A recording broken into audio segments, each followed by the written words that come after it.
రోజా అసలు నిన్న కాక మొన్న ముఖ్యమంత్రి చంద్రబాబు నాయుడు ఎట్లా మాట్లాడుతుంది. రెడ్ బుక్ లో మీ పేజీ చిరిగిపోయిందంట కదా అంటే నా పేజీ చిరకపోతే సాక్షాత్తు చంద్రబాబు నాయుడు చిటియే చిరిగిపోద్ది.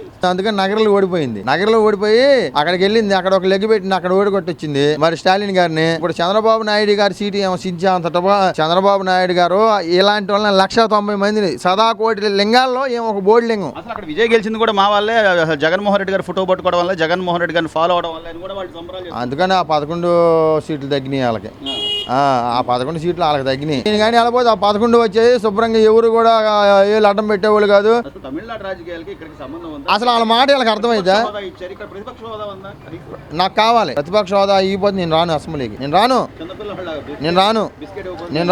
రాను అంతే. నాకు ప్రతిపక్ష హోదా ఇవ్వాలి. అసలు ప్రతిపక్ష హోదా ఇస్తానికి ఏం అవసరము, ఏం కారణాలు ఉన్నాయి నీకు తెలుసు. కానీ నా ప్రతిపక్ష హోదానే కావాలంటే ఏంటది? చిన్నపిల్లడు కానీ డైరీ మిల్క్ చాక్లెట్ కావాలన్నట్టుగా అంటే నేను రానంటే ఏంది?